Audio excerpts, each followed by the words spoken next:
forecast, that's an actual $2.2 trillion savings in healthcare spending below what CBO forecast. And if you bring the forecast forward in the next 10 years, the budget period, the projected savings are $6.9 trillion against the extended earlier CBO projections.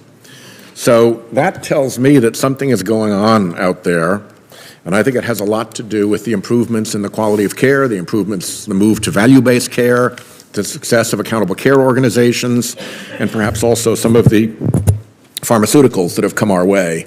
But I do think that this is worth taking a good hard look at, because if we can get those kind of savings out of the healthcare system without taking away benefits, we should be all over that. And I know for sure that the ACOs in Rhode Island, Integra and Coastal Medical, hit it out of the park and produced significant savings, wrote big checks back to Medicare, and their patients loved it because the patient experience got so much better. And so I commend that point to you, and as I always do, and hope we can make more progress there. I also want to go back to something that I have referred to you before, which is my efforts to try to get an end-of-life care model set up in Rhode Island using the CMMI pilot. I'm not asking the rest of the world to come with us. Just let us try it. We've been working for years. This began under CMMI Director Bowler, and then when he left, it was Groundhog Day, and we started in with his successor, and then the administration's changed, and it was Groundhog Day again, and now it's Liz Fowler. And the things that we've been asking for is a pool of waivers that really relate to how people near the end of their lives can use. The 3-day rule. It is preposterous to take somebody who's within perhaps weeks or months of dying, and the family thinks they need to be in a nursing home, and you insist on 2 nights and 3 days in a hospital on the way there. That's frightening, that's expensive, that's, just unjustifiable. So we'd like to see that way for people who are in that category. Curative and palliative ought to be able to proceed in parallel, and home health resources ought to be available. If you are towards the end of your life, but you can still walk out into the garden, that should not bar you from getting home health services, because going elsewhere to get the services is, again, more expensive. And hello, friends. I have serious news to share with you this afternoon. Gasoline prices are increasing once again. New data shows that prices are expected to peak once again this May and June. And one of the biggest questions that everyone is wondering is, will there be another stimulus check this year? Lawmakers are discussing this right now. So in today's video, I'll be going over the relief checks that are currently scheduled to go out this month and next month. So please make sure that you watch until the end of this video. Also, in 2 days, I will be announcing more winners for the Walmart gift card giveaway. So if you'd like to enter these weekly giveaway, friends, all you have to do is click and like several of my videos and then comment below the keyword of each video that you watch. The more videos that you watch and then comment on, the greater your chances, my friends, of winning the giveaways. Typically, around warmer weather, gas prices will rise significantly. Gasoline prices just rose for the second consecutive week, as crude oil prices face upward pressure from supply cuts and increased demand. Prices for crude oil, the key component of gasoline, have also increased for 3 consecutive weeks. According to GasBuddy data, compiled from over 150,000 gas stations, the average price for a gallon of gasoline rose by 8.8 cents compared to 1 week ago. Nationwide gasoline prices averaged $3.57 per gallon on April 9th. Gasoline prices are still cheaper than they were 1 year ago, when motorists were paying 52.6 cents more per gallon.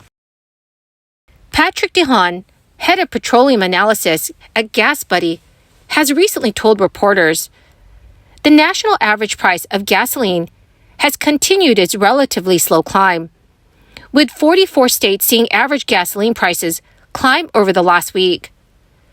So prices are being pulled up not only due to continued increases in demand as temperatures warm up, but also pressures from oil prices, which have risen over 20% in the last month. This is primarily driven by OPEC's surprise decision 1 week ago to cut oil production. The decision by OPEC to slash production by 1.15 million barrels per day pushed crude oil prices up by 20%. Crude oil ramped up from a low $65 per barrel to trade at over $80 last week. Patrick De Haan also stated refiners are currently switching to summer gasoline blends and conducting annual scheduled refinery maintenance, which are factors causing the spike in prices.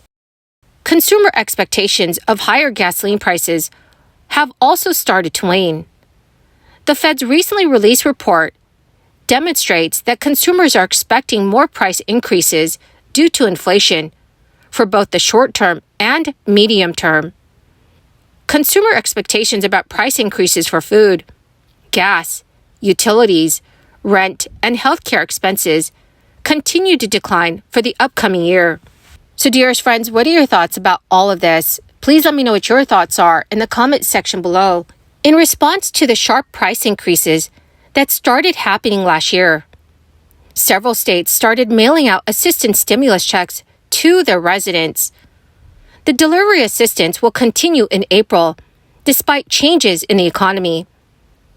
The last rounds of relief checks for Idaho residents are expected to be sent out this month. The rebate amount is $300 for individual filers and $600 for joint filers, or 10% of a taxpayer's 2020 income taxes. The residents who qualify for the tax rebate under a law that Idaho Governor Brad Little signed into law, but according to the state, if you have not received your check yet, you can now track your payment online. Also, the state of New Mexico is offering cash rebates worth $500 for single filers and $1,000 for married couples, heads of households, and surviving spouses. This tax relief package was signed into law by Governor Michelle Lujan Grisham, and over 900,000 taxpayers in the state are eligible to receive this payment. To be eligible, one must be over the age of 18 and not be claimed as a dependent on someone else's taxes. The tax relief package also expands the state's child tax credit to up to $600 per child depending on income. Before the new law, the tax credit was only worth $175 per child if the income was less than $25,000 per year. Governor Grisham claims that this will help over 200,000 New Mexico families and broaden efforts to reduce child poverty rates. Nearly every single Alaskan are also receiving a relief check from Alaska's investment fund that has been funded with money from the state's oil riches. The payments, officially called the Permanent Fund Dividend, has amounted to $2,622. That is the highest amount ever. Well, my awesome and amazing friends, that is the end of my daily stimulus update video for this Wednesday. Thank you so much, friends, for being here every day and for being part of this community. In just 2 days, I will be announcing more winners for the Walmart gift card giveaway. If you'd like to enter these weekly giveaway, friends, all you have to do is click and like several of my videos and then comment below the keyword of each video that you watch. The more videos that you comment on, friends, the greater your chances of winning the giveaways. Thank you and have a wonderful and very blessed week.